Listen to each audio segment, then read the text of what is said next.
So you want to know the quickest and easiest way to dry apples? Hi, I'm Michelle. Welcome to the Cottage at Chocolate Box Homestead. All my videos are presented as tutorials to help you gain mastery of the many aspects of home economy. Today we're going to be talking about apples. You've got apples, I've got apples, I've got a lot of apples. And I've decided I want to dry a portion of them to save for winter. Now I am going to be using a dehydrator. You can dry fruit in an oven, but that's a discussion for another day. Whether it's a round dehydrator, square, electric, solar, they will all work. If it is electric, you need to make sure that it has a thermometer or a thermostat to help you regulate the temperature. The other tools that we're going to begin with are a chef's knife and a paring knife, so we're keeping it pretty basic. I have some ideas for ways that you can cut them that will be quick and efficient and really make your time in the kitchen go smoothly. So let's get started.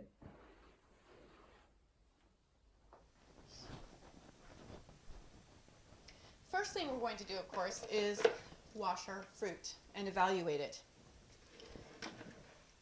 Now I picked these apples from our yard and from around our neighborhood, with permission of course, and some of them were actually windfalls, which means I picked them up off the ground.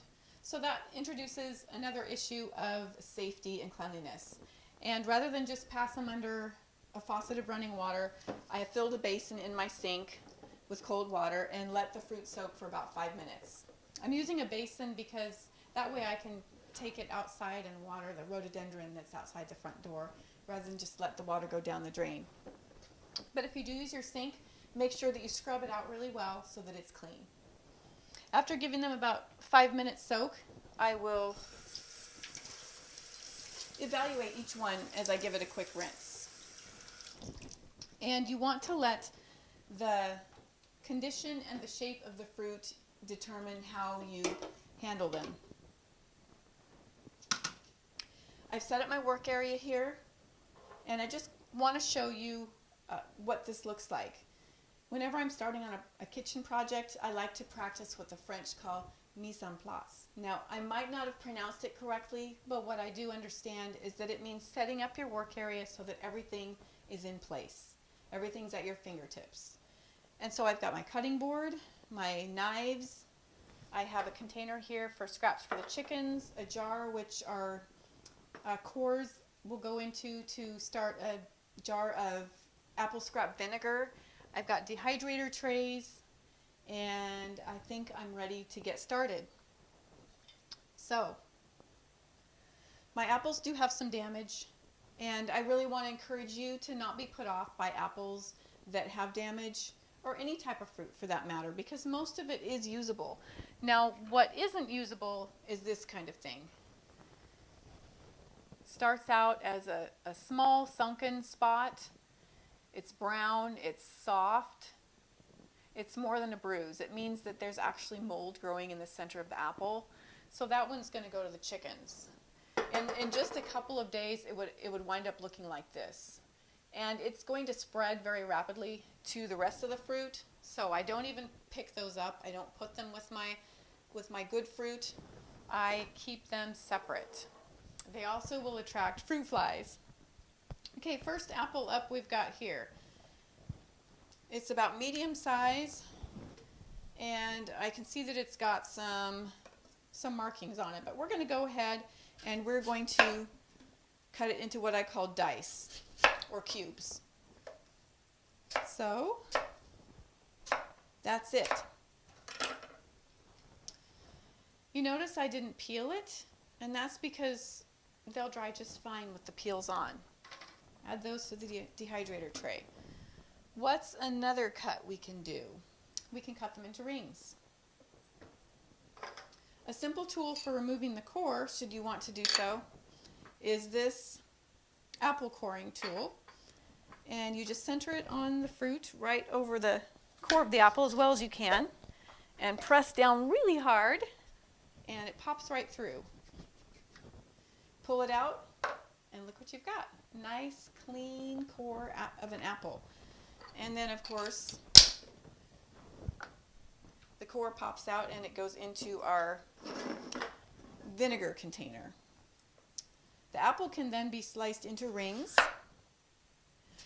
I'm cutting these about 1/4 of an inch thick.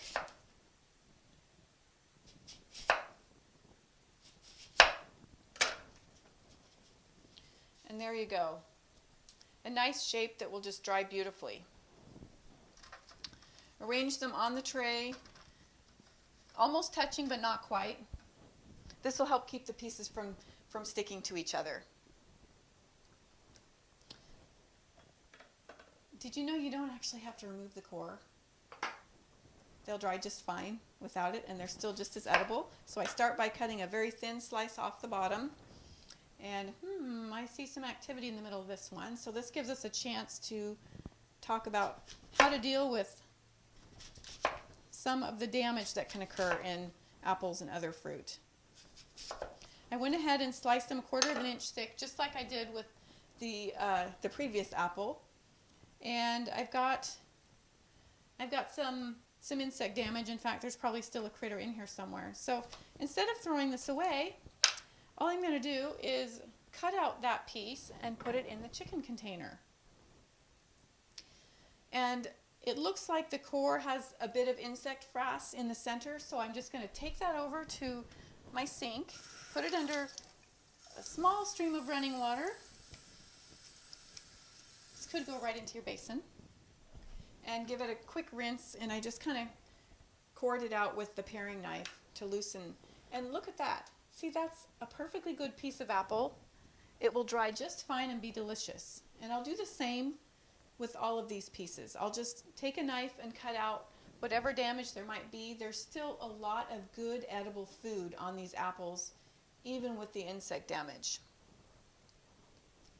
Another way to cut them up, well, here's a really tiny guy, and this actually is perfect, is to just quarter them.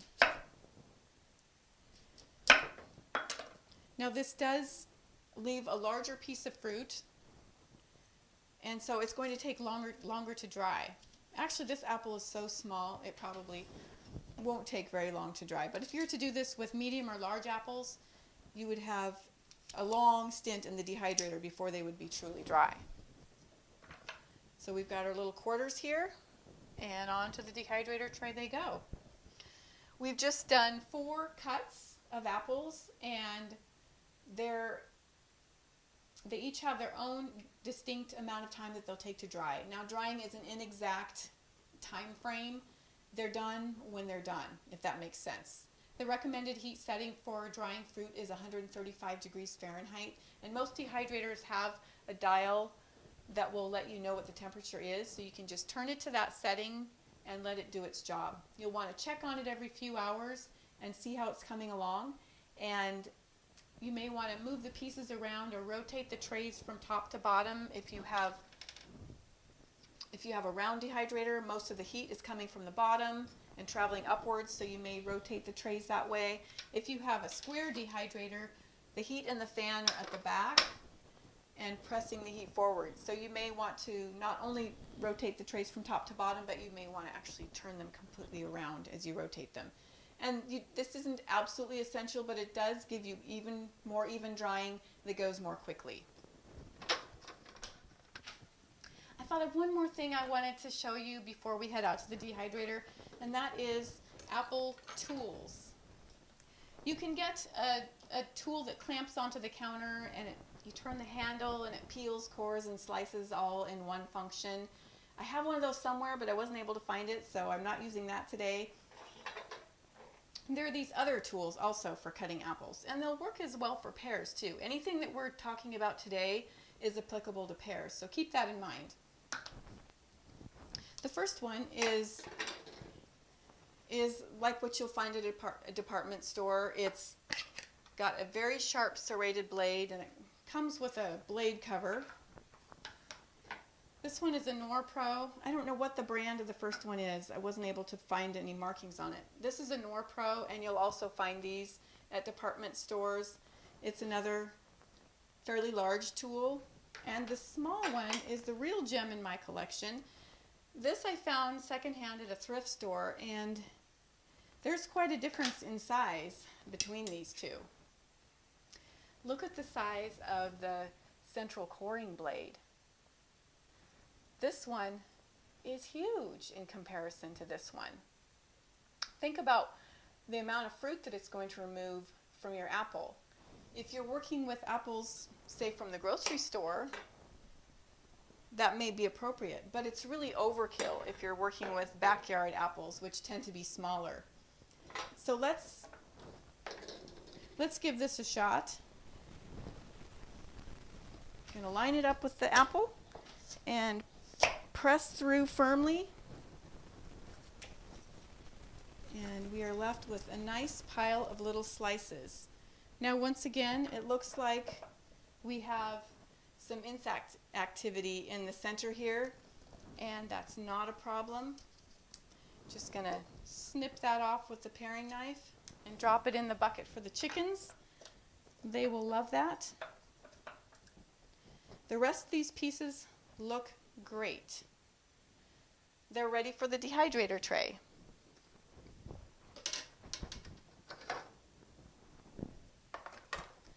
So we're just going to lay them out very close, almost touching, and they'll shrink as they dry.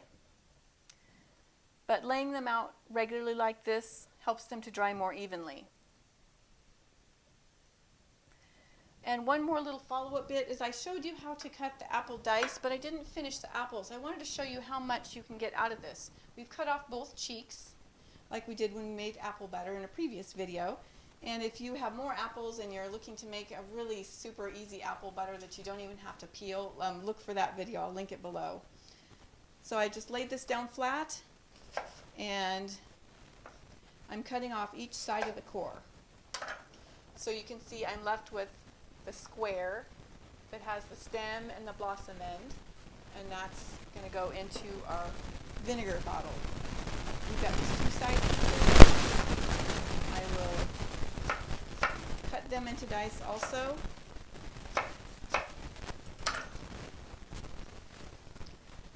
And they're perfect, ready for the dehydrator.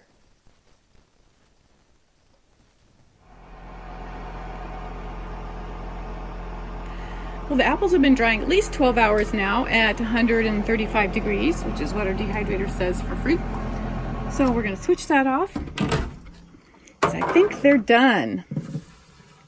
All right, you can see that the pieces have shrunk quite a bit, and in squeezing them, they feel leathery, not squishy, scientific term. So I'm going to bite into this largish piece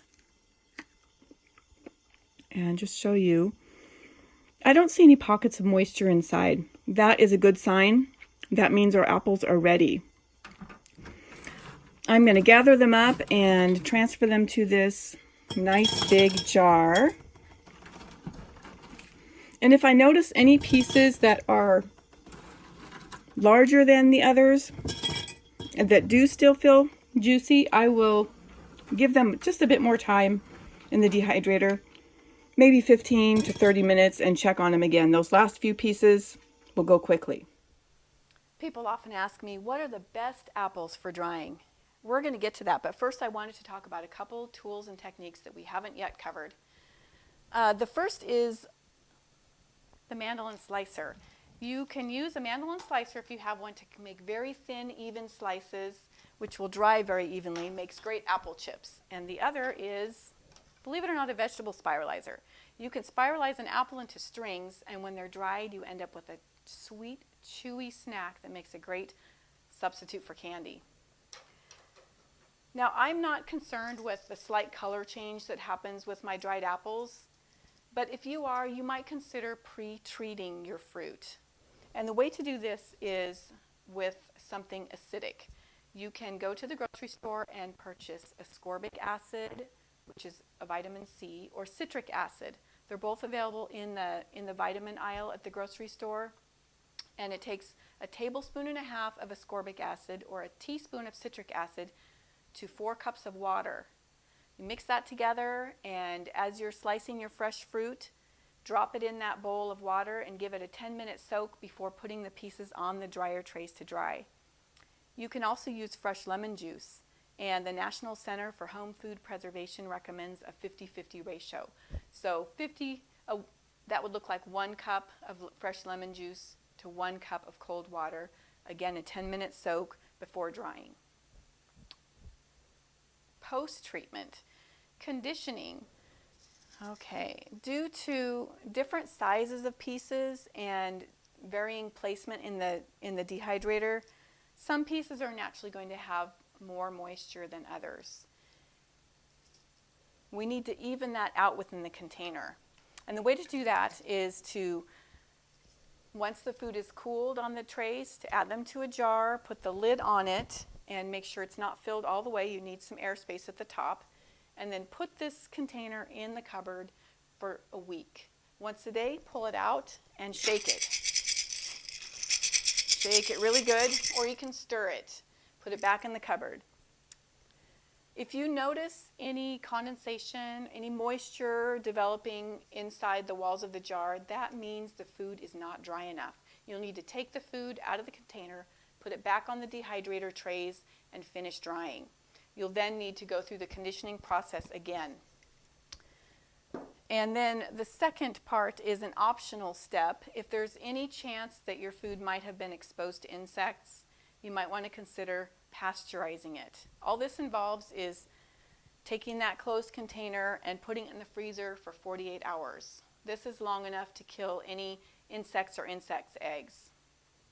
After the 48 hours, you can remove it from the freezer and store it at room temperature, or you can just leave it for storage in the freezer.